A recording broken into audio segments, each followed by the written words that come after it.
Thought for the day. Live your life. Forget your age.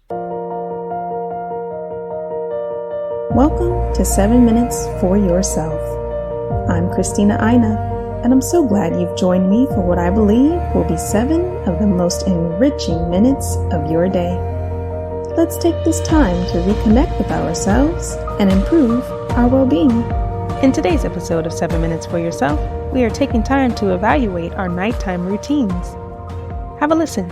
Here are 5 reasons why your night routine is holding you back and what you can do to fix it. Dr. Jabal, MedSchoolInsiders.com. I recently did a video covering 8 morning routine mistakes that are holding you back. In this video, we'll cover the flip side and talk about the 5 common night routine mistakes and how to build your own perfect night routine. Let's get into it. Mistake number 1 is not having a consistent nighttime routine. Every good day starts with a good night's sleep. So if you want to have an effective tomorrow, you need to start preparing today. Having a consistent night routine gives you the necessary time and space to decompress after a long day. It helps you ease into sleep so that by the time your head hits the pillow, your body and mind are ready for bed. Think about wakefulness like driving a car. After you wake up, it takes some time to warm up the engine and get to speed. But once you get up to speed, it's pretty easy to keep going. After a day of driving, the time eventually comes when you need to start slowing down. You don't want to redline the engine and slam on the brakes from 100 to 0. Doing so is incredibly jarring both for you and the car. Instead, you want to ease into it and slow down gradually before finally coming to a stop. An effective nighttime routine is similar. It gives you much needed time to decompress and lets you gradually relax into sleep, both physically and mentally. Without it, you're just slamming on the brakes and trying to force your body to sleep when it's not ready to. Mistake number 2 is not optimizing your routine for sleep. According to the CDC, more than a third of American adults do not get the recommended 7 to 9 hours of sleep per day. This is a big problem if you're trying to maximize your productivity, as research has shown that both acute and chronic sleep deprivation negatively impact cognition. In addition, inadequate sleep has also been shown to negatively impact mental health. Although we often think of difficulty sleeping as a symptom of an underlying mood disorder, research suggests that inadequate sleep can also be a causal factor contributing to the development of mood disorders. Mistake number 3 is not activating your parasympathetic nervous system. There are 2 major divisions of the autonomic nervous system, the sympathetic and the parasympathetic.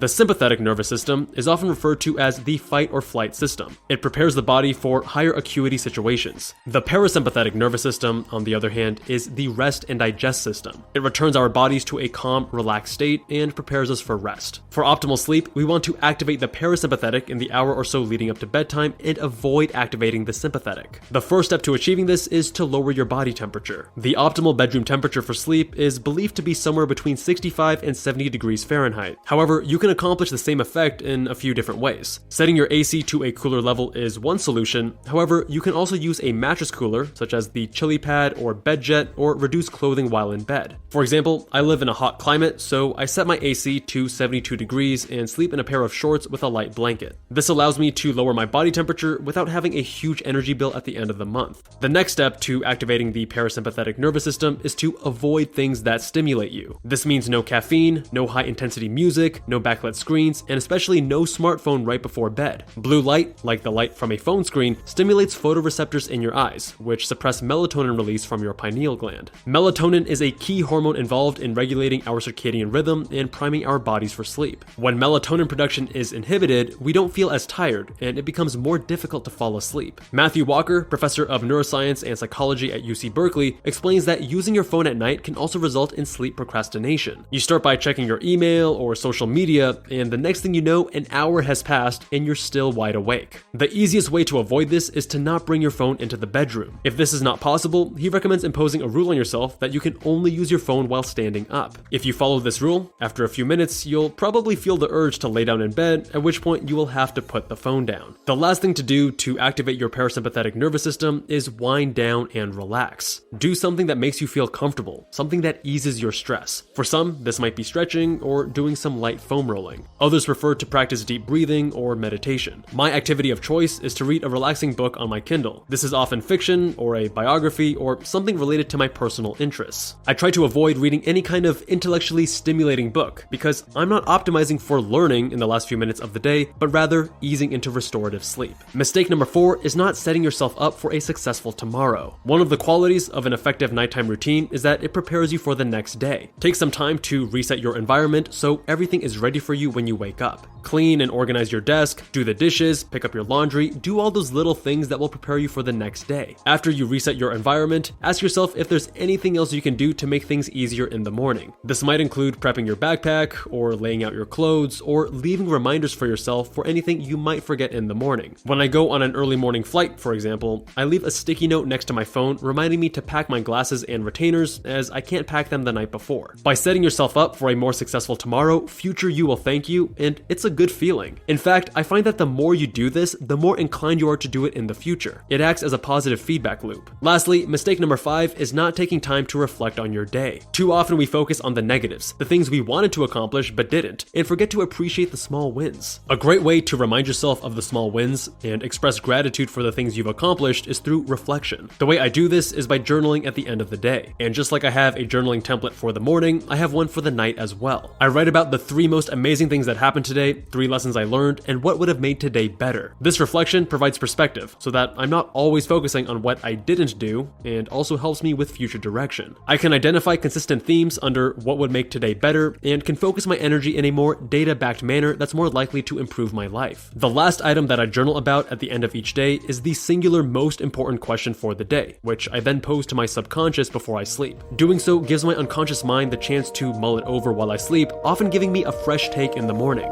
That concludes today's episode of 7 Minutes for Yourself. Please take a moment to rate and review the show on Apple Podcasts. Today and every day with your kiddo is a gift. Enjoy it. Thanks for tuning in.